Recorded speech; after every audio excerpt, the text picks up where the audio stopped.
Hello everyone, welcome back to Ninja Prep. This is Kapil Goyal, your educator and mentor for PG Physics. तो आज का जो video है इसमें हम डिस्कस करने वाले हैं टिफर के PYQs और मैट्रिक्स के ये PYQs होंगे। जितने भी मैट्रिक्स के क्वेश्चन आए हैं तो वो हम इस लेक्चर के अंदर सॉल्व करेंगे। होपफुली ये वीडियो आप लोगों के लिए बहुत यूजफुल होगा अगर आप टिफर की प्रिपरेशन कर रहे हैं। वीडियो को मैं कंटिन्यू करूं उसके पहले आपसे रिक्वेस्ट रहेगी कि प्लीज वीडियो को लाइक जरूर कर दें, चैनल को सब्सक्राइब नहीं किया है चैनल को सब्सक्राइब कर दें और शेयर जरूर कर दें। 2010 से लेके 2018 तक के PYQs मैं डिस्कस करूंगा। काफी अच्छे क्वेश्चंस हैं, जैम और नेट से भी अच्छे लेवल के क्वेश्चन यहाँ पर पूछे जाते हैं। तो ये क्वेश्चन आप करेंगे तो आई एम श्योर कि आपका जो कॉन्फिडेंस है वो थोड़ा सा बढ़ेगा और ज्यादा क्वेश्चंस की वैरायटीज भी आपको मिलेंगी। तो वीडियो को चलिए कंटिन्यू करते हैं। तो सबसे पहला जो क्वेश्चन यहाँ पर हमें गिवन है उस क्वेश्चन के अंदर हमें बोला गया है matrix 1 1 0 1 1 1 0 1 1 can be related by a similarity transformation to the matrix. तो ये जो हमें ऑप्शंस दिए गए हैं ABCD, इन चारों ऑप्शंस में से ऐसी कौन सी मैट्रिक्स है जो इसके सिमिलर है। ठीक है, तो सिमिलरिटी चेक करने के लिए हम क्या करेंगे, जो हमें गिवन मैट्रिक्स है उसका हम ट्रेस और डिटर्मिनेट निकाल लेते हैं और उसके बाद हम ये जो चारों मैट्रिक्स है इसके ट्रेस और डिटर्मिनेट चेक कर लेंगे। जिनके ट्रेस और डिटर्मिनेट सेम हो जाएंगे तो वो ट्रांसफॉर्मेशन सिमिलरिटी को शो करेंगे। तो सबसे पहले अगर जो हमारे पास गिवन मैट्रिक्स है उसका मैं ट्रेस निकालूं तो ट्रेस ऑफ गिवन मैट्रिक्स, तो मान लेते हैं वो मैट्रिक्स A है ना, तो ट्रेस ऑफ A कितना हो गया, वो हो गया 3 है ना, 1 + 1 + 1 3।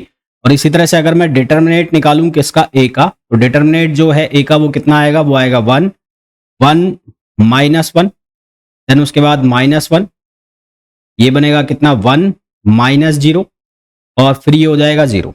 तो यहां से इसका डिटर्मिनेट जो हो जाएगा वो हो जाएगा -1। तो इसका डिटर्मिनेट हो गया -1 और ट्रेस हो गया कितना 3। अब इसी तरह से आप बाकी की जो मैट्रिक्स है उनके लिए उसका ट्रेस और डिटर्मिनेट चेक कर लो। तो अगर मैं ऑप्शन A चेक करता हूं है ना, A, तो A में तो ट्रेस ही कितना हो गया है, A के अंदर ट्रेस हो गया है 0, तो ये ऑप्शन तो हो गया गलत। फिर अगर मैं B के अंदर चेक करता हूं तो B के अंदर जो उसका ट्रेस है वो ट्रेस कितना बन रहा है 2 2 4 और 4 -1 वो कितना हो गया 3, तो ट्रेस तो हो गया सेम सेकंड ऑप्शन के अंदर। फिर अगर इसका डिटर्मिनेट निकाला जाए तो डिटर्मिनेट कितना बनेगा इसका 2 और यहां से ये हो जाएगा -2 और ये हो जाएगा -1, ठीक है, -1। तो यहां से इसका डिटर्मिनेट सेम आने वाला है नहीं, तो यहां से डिटर्मिनेट इसका गड़बड़ हो जाएगा, तो ये ऑप्शन भी कैंसिल हो गया। फिर चेक करें इसका C ऑप्शन, तो C ऑप्शन चेक करेंगे तो ट्रेस जो है, ट्रेस हो गया इसका 1, तो C ऑप्शन वैसे ही कट हो गया। फिर आ जाओ कौन से ऑप्शन पर, D ऑप्शन पर। तो D ऑप्शन पे जब आओगे तो D ऑप्शन में इसका ट्रेस चेक करो, ट्रेस कितना हो गया इसका 3, 1 + 1 + 1 3, और फिर इसका निकालो आप डिटर्मिनेट। तो इसका जब आप डिटर्मिनेट फाइंड आउट करेंगे तो कितना बनेगा 1, ये हो जाएगा 1 -1, ये हो गया 0, फिर माइनस माइनस प्लस हो गया, यहाँ हो जाएगा -1 और ये हो जाएगा 0 और एक हो जाएगा 0, ये 0। तो यहाँ से इसका डिटर्मिनेट भी कितना आ गया -1। तो डिटर्मिनेट और ट्रेस दोनों ही D जो ऑप्शन है उसके सेम आ रहा है जो गिवन मैट्रिक्स है उससे, तो इसका मतलब D जो है वो ट्रांसफॉर्मेशन सिमिलरिटी को फॉलो करेगा, तो D इसका करेक्ट आंसर होगा। नेक्स्ट क्वेश्चन पे आ जाइए। नेक्स्ट क्वेश्चन के अंदर हमें बोला गया है एक मैट्रिक्स गिवन है M 1 0 0 0 0 -1 0 -1 0 3 dimensional basis formed eigen vectors. तो इसके आइगन वेक्टर्स क्या होंगे वो चेक करना है। तो सबसे पहले हम क्या करेंगे, हम इसकी कैरेक्टरिस्टिक इक्वेशन बनाएंगे, उससे हम निकालेंगे आइगन वैल्यूज से हम निकालेंगे आइगन वेक्टर्स। ठीक है, तो सबसे पहले कैरेक्टरिस्टिक इक्वेशन बनाओ इसकी, तो वो बनेगी m - λi = 0। तो यहां से बनेगा 1 - λ 0 0, ये बनेगा 0 - λ -1, ये हो गया 0 -1 -λ और = 0। एक बार चेक कर लो, यही है ना, 1 0 0 0 0 -1 0 -1 0। तो हाँ ठीक है, अब इसका हमें डिटर्मिनेट निकालना है। डिटर्मिनेट निकालोगे तो 1 - λ और ये कितना हो जाएगा, ये हो जाएगा λ² -1 = 0। तो यहां से हमारे पास जो आइगन वैल्यूज आएंगी वो आएंगी λ = 1 1 एंड -1। तो ये 3 हमारे पास आइगन वैल्यूज इसकी। ठीक है, तो सबसे पहले हम λ = -1 के लिए क्या निकाल लेते हैं, इसका आइगन वेक्टर। तो फॉर λ = -1, λ = -1 जब आप सब्सटीट्यूट करोगे तो यहाँ इस इक्वेशन में λ = -1 सब्सटीट्यूट कर दो। -1 सब्सटीट्यूट करोगे तो ये हो जाएगा कितना 2, ये 0, ये 0, ये 0, ये 1, ये -1, ये 0, ये -1 और ये 1। और इसको आप मल्टीप्लाई कर दो किससे, x1, x2 और x3। चाहो तो आप इसको आप ऐसे भी लिख सकते हो XYZ ना, जो आपकी इच्छा हो वैसे आप लिख लो। अब यहां से आप इक्वेशन बनाओ, इक्वेशन बनाओगे तो ये इक्वेशन बनेगी 2x1 plus 0x2 plus 0x3 equals to 0। फिर दूसरी इक्वेशन जो बनेगी वो बनेगी 0x1 प्लस x2 और माइनस x3 इक्वल्स टू 0। और थर्ड जो इक्वेशन बनेगी वो बनेगी 0x1 minus x2 plus x3 equals to 0। तो यहां से इस इक्वेशन से हमारे पास बन रहा है x2 equals to x3। Similarly यहां से भी हमारे पास बन रहा है x2 इक्वल्स टू x3 और यहां से 2x1 इक्वल्स टू 0, यानी कि x1 की वैल्यू हो गई 0। यहां से अगर हम मैट्रिक्स निकालें तो एक मैट्रिक्स, लेट सपोज वो आइगन वेक्टर जो है वो x1 है, तो आइगन वेक्टर एक जो बनेगा हमारे पास, इन दोनों का जो रेशो है x2 अपॉन x3 का, वो रेशो क्या आ जाएगा 1। और x1 की जो वैल्यू है वो कितनी हो गई 0, तो एक हमारे पास बन जाएगा 0 1 1 ना। तो एक आइगन वेक्टर तो हमारे पास कितना बन जाएगा 0 1 1, वो चेक कर लो कौन सा बन रहा है। तो 0 1 1 किस में है, तो पहला ऑप्शन तो आपका हो गया कैंसिल, ये ऑप्शन कैंसिल हो गया। फिर उसके बाद 0 1 1 ये सी ऑप्शन सही बैठ रहा है, डी ऑप्शन सही बैठ रहा है, बी ऑप्शन सही बैठ रहा है। अब हम निकालेंगे किसके लिए, लैम्डा इक्वल्स टू 1 के लिए, है ना। तो for lambda equals to 1, lambda equals to 1 के लिए जब हम लिखेंगे तो जो मैट्रिक्स लिखा जाएगा वो कैसे लिखा जाएगा, वो लिखा जाएगा 0, ये हो गया 0, ये हो गया 0।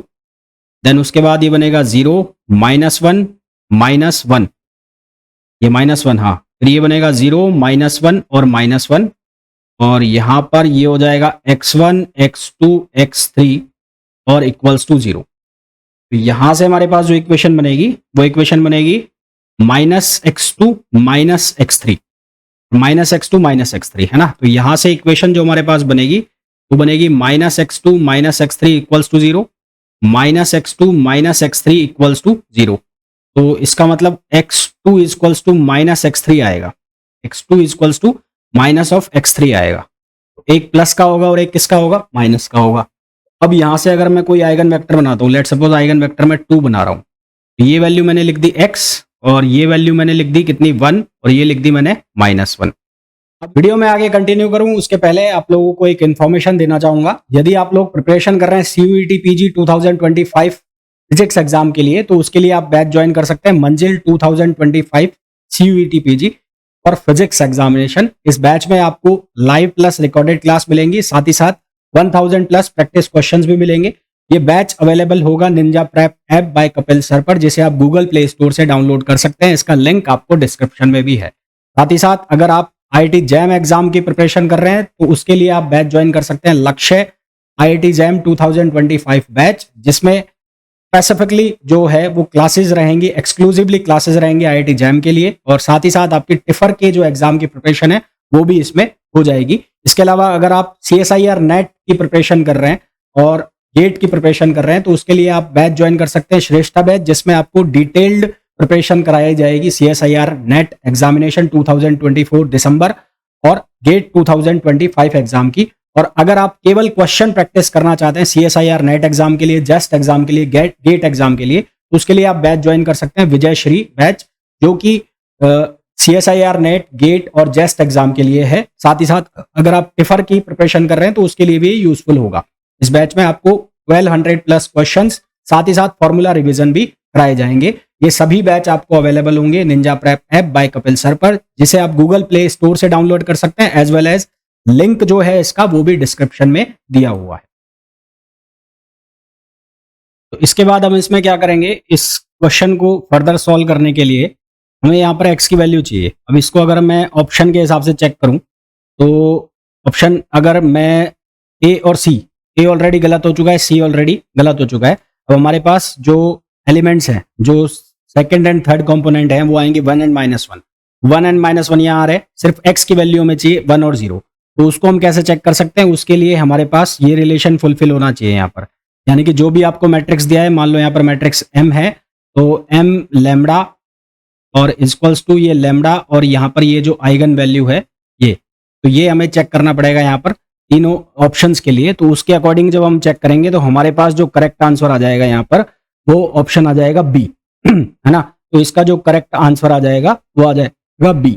नेक्स्ट क्वेश्चन में बोला गया है if a 2 by 2 matrix M is given by M 1 minus iota by √2 1 plus iota by √2 0। Matrix M हमें गिवन है और फिर हमें बोला है कि then determinant of exponential M, determinant of exponential M, यानी कि इसको कुछ इस तरह से लिखा है।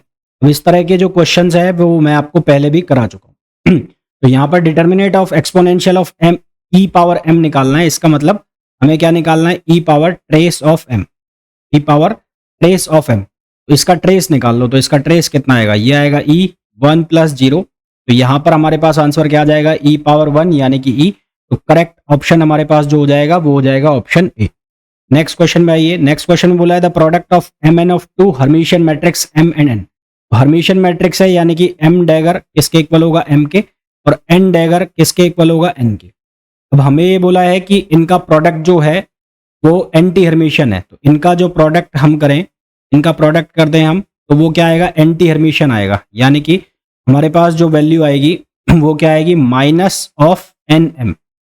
एंटी हर्मिशियन है तो क्या बनेगा, वो माइनस ऑफ एन एम बनेगा। माइनस ऑफ एन एम कैसे बनाया मैंने, जब आप इसका प्रोडक्ट ओपन करोगे ये, तो ये क्या बनेगा, ये बनेगा एन डैगर और एम डैगर, है ना। तो ये क्या बनेगा, एन एम। तो ये एंटी हर्मिशियन है तो ये क्या बन गया, माइनस ऑफ एन एम। अब यहाँ पर ये जो एम एन डैगर लिखा है इसको हम कैसे लिखेंगे, एन डैगर, और ये हो गया एम डैगर, और यहाँ पर हमारे पास क्या बन जाएगा, ये बन जाएगा माइनस ऑफ एम एन। तो माइनस ऑफ एम एन लिखो, ये क्या हो जाएगा, माइनस ऑफ एम एन। तो ये हो गया माइनस ऑफ एम एन।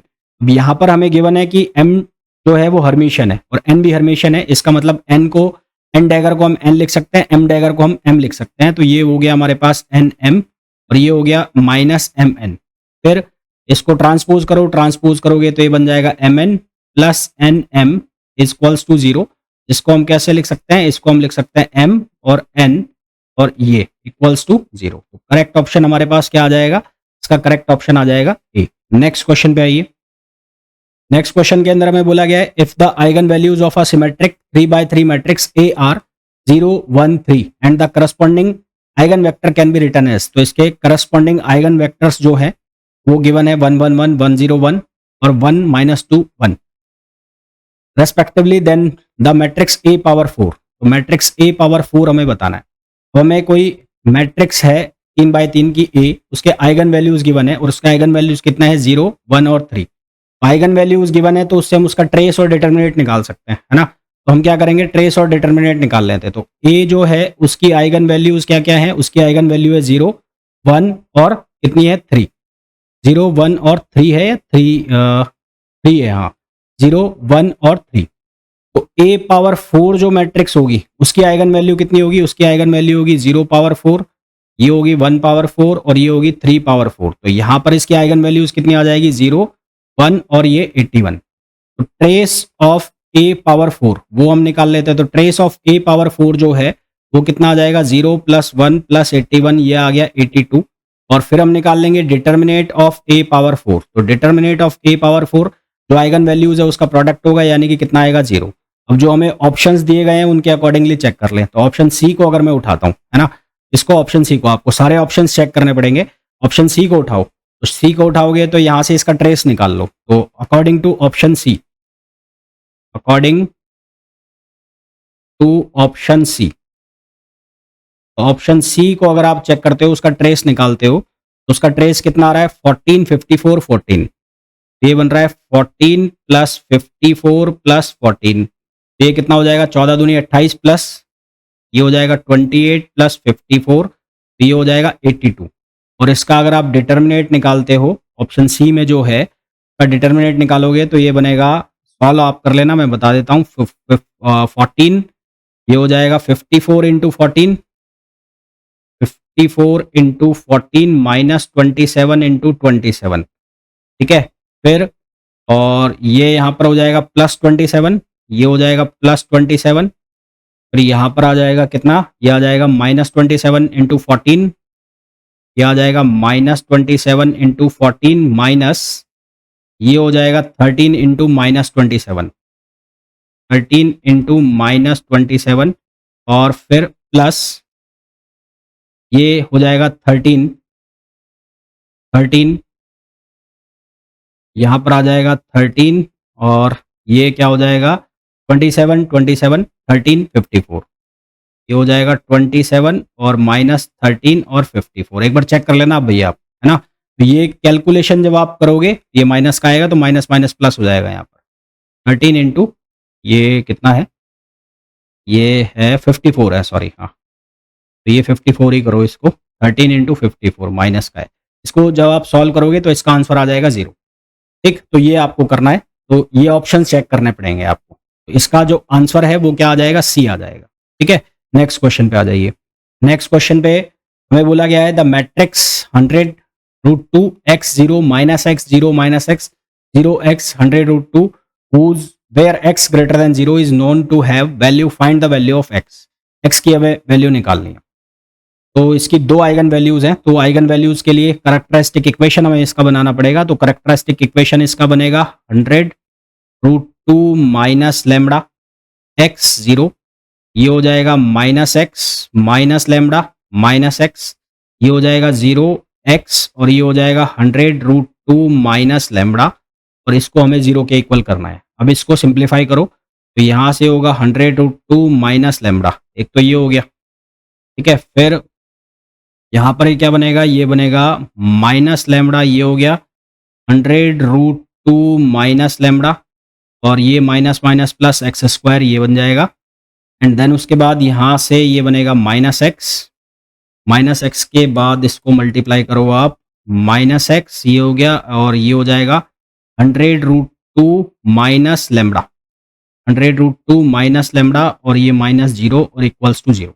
ठीक है, इतना कर लिया। उसके बाद इसको सिंप्लीफाई करना है। इसको सिंप्लीफाई करोगे तो ये बनेगा 100√2 माइनस लैम्बडा, और यहाँ अंदर ये बन जाएगा, ये बन जाएगा 2x square plus lambda square minus 100√2 lambda equals to 0, इतना बन जाएगा। इसको सिंप्लीफाई करके लिख लो। सिंप्लीफाई करके लिखोगे तो 100√2 माइनस लैम्बडा, यहाँ ये हो जाएगा lambda square minus 100√2 lambda plus 2x square equals to 0, कुछ ऐसा बन जाएगा ये। अब हम ये सपोज कर लेंगे कि जो सेकंड टर्म है, क्वाड्रेटिक इक्वेशन का सेकंड टर्म है, वो इक्वल रूट्स है ना। तो suppose second term in second term has equal roots है, तो उस केस में बी स्क्वायर माइनस 4ac वाला फॉर्मूला यहाँ लग जाएगा। यानी कि मैं इस टर्म की बात कर रहा हूँ, इस टर्म की बात कर रहे हैं, तो बी स्क्वायर माइनस 4ac वाला फॉर्मूला लग जाएगा। दैट मीन्स कि यहाँ पर हमारे पास कंडीशन क्या बन जाएगी, ये बन जाएगी 100√2 स्क्वायर माइनस ये हो गया 4, a की वैल्यू 1 और c की जो वैल्यू है वो हो गई 2x स्क्वायर इक्वल्स टू 0। तो यहाँ से जब हम इसको सिंप्लीफाई करेंगे तो ये हमारे पास वैल्यू आएगी x की 50। हमारे पास जो इसका करेक्ट आंसर आ जाएगा वो आ जाएगा 50। इस क्वेश्चन में बोला गया है denote the commutator of two matrix A and B by A B equals to A B minus B and the anti commutator by A B plus B A ना। If A B anti commutator is 0 we can write A B C. देखो अब given है यहाँ पर कि anti commutator यानी कि A B इसकी वैल्यू 0 है, तो इसका मतलब A B plus B A equals to 0। तो यहाँ से हमारे पास बन गया A B equals to minus of B A. अब हमें गिवन है क्या, हमें गिवन है कम्यूटेशन सॉल्व करना है ए बी सी का। तो इसको हम कैसे सॉल्व करेंगे, इसको हम लिख सकते हैं बी और ये हो गया ए सी प्लस बी को बाहर निकाल लिया, ए सी कर लिया। अब आप सी को बाहर निकाल लो और ए बी कर लो, है ना। तो ये हो जाएगा ए बी और सी इक्वल्स टू 0। अब ये कम्यूटेटर है, कम्यूटेटर को कैसे लिखते हैं हम, उसको लिखते हैं ए सी माइनस सी ए प्लस ये हो जाएगा ए बी माइनस बी ए और सी इक्वल्स टू 0। यहाँ पर हमें गिवन है कि A B equals to minus B A, है ना। यहाँ पर हमें गिवन है A B equals to minus B A, तो A B equals to minus B A हम यहाँ पर सब्सटीट्यूट कर देते हैं। तो यहाँ पर हमें गिवन है A B equals to minus B A, तो हम यहाँ पर क्या सब्सटीट्यूट कर देंगे, ए बी की जगह माइनस बी ए सब्सटीट्यूट कर देंगे। तो ये हमारे पास बनेगा बी ए सी और ये हो गया सी ए प्लस ये हो जाएगा माइनस 2 बी ए लिख लो इसको, और ये हो जाएगा सी इक्वल्स टू 0। अब इसको एक्सपेंड करो तो एक्सपेंड करोगे तो ये बनेगा बी ए सी, फिर ये हो जाएगा minus B C A, minus B C A, और यहाँ पर ये बन जाएगा minus two B A C, minus two B A C equals to zero. Overall इसको हम सॉल्व करेंगे तो ये हमारे पास बन जाएगा माइनस बी सी ए और minus B A C equals to zero. मैंने इसमें से कॉमन ले लिया माइनस बी, तो यह हमारे पास हो जाएगा सी ए, ये हमारे पास बन जाएगा सी ए और प्लस ए सी, जो हो गया एंटी कम्यूटेटर, तो ये हो गया माइनस बी, ये हो गया सी ए सी, है ना, ये हो गया ए सी। तो यहाँ से हमारे पास जो करेक्ट आंसर आ जाएगा इसका, वो आ जाएगा ऑप्शन सी। ऑप्शन सी इसका करेक्ट आंसर हमारे पास आ जाएगा। नेक्स्ट क्वेश्चन पे आ जाइए। नेक्स्ट क्वेश्चन में बोला है two different 2x2 matrices A and B are found to have the same eigenvalues. It is then correct to state that A is equals to S B S inverse where S can be. तो यहाँ पर ये डायगोनलाइज्ड वाला form है ना, तो A जो है, A हमें गिवन है A is equals to S B S minus 1, तो ये हमें किस फॉर्म में लिखा हुआ है, ये डायगोनलाइज्ड फॉर्म में लिखा हुआ है कि A और B जो है वो A की डायगोनल मैट्रिक्स है, तो S जो है वो फॉर्म बाय आइगन, जो S मैट्रिक्स बनेगा वो आइगन वेक्टर से बनेगा, किसके से, A के आइगन वेक्टर से, है ना। तो S is formed by the eigen vectors of A which are orthogonal and normalised. तो S are formed by eigen vectors of A which are orthogonal and normalized, जो कि ऑर्थोगोनल होंगे और क्या होंगे, नॉर्मलाइज्ड होंगे। इसलिए जो C है, जो ये जो मैट्रिक्स है C, वो कौन सी है, यूनिटरी, और यूनिटरी मैट्रिक्स में जो भी आइगन वेक्टर्स होते हैं वो क्या होता है, ऑर्थोगोनल और नॉर्मलाइज्ड होते हैं। तो hence S would be unitary matrix. तो S जो है वो कौन सी मैट्रिक्स कहलाएगी, वो कहलाएगी यूनिटरी मैट्रिक्स। ठीक है, तो करेक्ट आंसर हमारे पास इसका जो है वो हो जाएगा C. Right option will be C. Next question पे आइए। नेक्स्ट क्वेश्चन में बोला है the trace of the real 4x4 matrix U equals to exponential A, where matrix A हमें गिवन है और हमें निकालना है trace of real 4x4 matrix. 4x4 matrix का ट्रेस हमें निकालना है, तो इसके लिए हम क्या करेंगे, सबसे पहले जो मैट्रिक्स A हमें गिवन है इसमें से आप कॉमन निकाल लो, पाई बाई 4 कॉमन निकाल लोगे तो ये हमारे पास बन जाएगा 0 0 0 -1, ये हो जाएगा 0 0 -1 0, ये हो जाएगा 0 1 0 0 और ये हो जाएगा -1, ये हो गया 0 0 0। तो ये हमारे पास सबसे पहले तो A मैट्रिक्स बन गया। मैं क्या करूंगा, A स्क्वायर की वैल्यू निकाल लेता हूँ, है ना। A स्क्वायर की वैल्यू निकालूंगा तो A स्क्वायर किसके बराबर हो जाएगा, पाई स्क्वायर बाय 16, और यहाँ से सिंप्लीफाई करेंगे तो ये हो जाएगा 0 0 0 -1, 0 0 -1 0 0 1 0 0 और -1 0 0 0, और इसी को इसी के साथ मल्टीप्लाई कर दो तो ये बनेगा 0 0 0 -1 0 0 -1 0, ये हो गया 0 1 0 0, ये हो जाएगा -1 0 0 0। अब आप इसको जब सॉल्व करेंगे तो यहाँ पर बनेगी आइडेंटिटी मैट्रिक्स। मैंने सॉल्व किया हुआ है तो ये कुछ इस तरह से बनेगा, पाई स्क्वायर बाय 16, यहाँ हो जाएगा -1 0 0 0, ये हो जाएगा 0 -1 0 0, ये हो जाएगा 0 0 -1 0 और ये हो जाएगा 0 0 0 -1। कुल मिलाकर आपके पास A स्क्वायर की जो वैल्यू आएगी वो स्क्वायर की वैल्यू आ जाएगी -पाई स्क्वायर बाय 16 और आई का मतलब हो गया आइडेंटिटी मैट्रिक्स। यहाँ से आप निकाल लोगे A क्यूब, तो A क्यूब जब आप निकालने बैठोगे तो A क्यूब की जो वैल्यू आएगी वो वैल्यू आएगी कितनी, वो इस A स्क्वायर तो आप A से मल्टीप्लाई करोगे A स्क्वायर को, तो A स्क्वायर की वैल्यू कितनी है, वो है -पाई स्क्वायर बाय 16, और A की जो वैल्यू है उसमें क्या है, पाई बाय 4 है, उससे और मल्टीप्लाई हो जाएगा। तो ये आइडेंटिटी मैट्रिक्स है 1 0 0 0, ये 0 1 0 0, ये हो जाएगा 0 0 1 0 और ये हो जाएगा 0 0 0 1। एक मैट्रिक्स है ए, और ए मैट्रिक्स कौन सी है आपके पास? ए मैट्रिक्स है 0 0 0, कितना है वो ए मैट्रिक्स में? -1 ना। यहाँ -1 कहाँ कहाँ पे? ये +1 है भाई, ये +1 है, ये +1 लगाओ यहाँ पर, यहाँ पर भी +1 लगाओ। हाँ ठीक है, ये +1, ये माइनस माइनस, ये माइनस माइनस, ठीक है। तो यहाँ पर लगेगा 0 0 0 1, ये हो गया 0 0 -1 0, ये हो गया 0 1 0 0, ये हो गया -1 0 0 0। इसको जब आप सिंप्लीफाई करेंगे तो यहाँ पर आपके पास बनेगा, ये बन जाएगा -π³ अपॉन 64, -π³ अपॉन 64, और ये बन जाएगा a वापस से ना, ये बन जाएगा a। इसी तरह से आप निकाल लेंगे a⁴, तो a⁴ जो है वो बनेगा -π/4 π4/256, और ये i इस तरह से बन गया।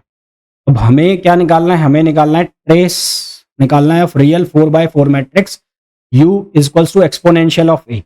एक्सपोनेंशियल ऑफ a निकालना है, तो e⁴ जो है उसको हम कैसे लिख सकते हैं? उसको हम लिख सकते हैं 1 + a² upon factorial 2 + a³ upon factorial 3 and so on, ऐसे बढ़ता जाएगा। तो अब यहाँ पर आप जो वैल्यू आई है वो लिख दो, तो आई 1 है, जो 1 का 1 और प्लस a, ये एज इट इज लिख दिया मैंने। अब a² की जगह मैंने ये वैल्यू डाल दी -π²/16, तो इसको मैंने लिख दिया π/4², और यहाँ पर ये हो गया i/√2।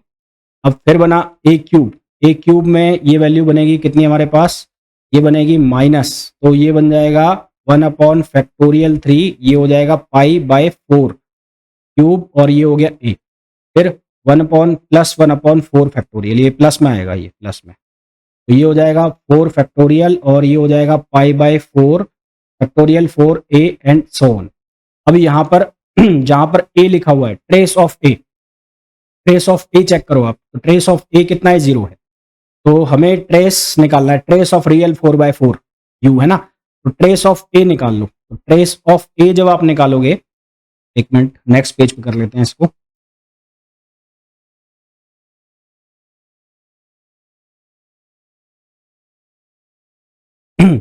तो यहां पर आपको ट्रेस निकालना है, तो ट्रेस ऑफ ए सबसे पहले आप निकाल लो। तो ट्रेस ऑफ ए निकालोगे तो वो कितना आ रहा है? 0। तो जहां पर भी ए लिखा हुआ है वहां सब जगह आप क्या कर दो? 0 कर दो उसको, क्योंकि ट्रेस ऑफ 0 है, ए 0 है। तो ये हमारे पास क्या बचेगा? हमारे पास बचेगा e⁴a इक्वल्स टू, यहां पर भी मैं ट्रेस लगा रहा हूं, ये ट्रेस लिख दिया मैंने, तो ये हो जाएगा ट्रेस ऑफ 1, ये हो जाएगा ट्रेस ऑफ ए।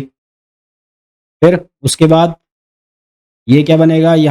यहाँ पर भी ट्रेस लगेगा, तो ये हो जाएगा -π/4² 1/2, यही है ना? हाँ यही है। और ये हो गया ट्रेस ऑफ आई, तो ये हो गया trace of I.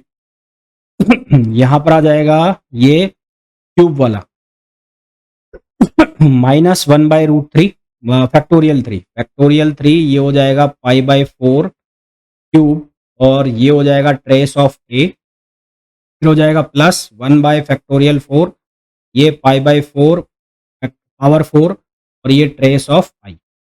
Trace of A already 0 हो चुका है, तो जहां जहां ए है उसको 0 कर दो, ये 0 और ये 0।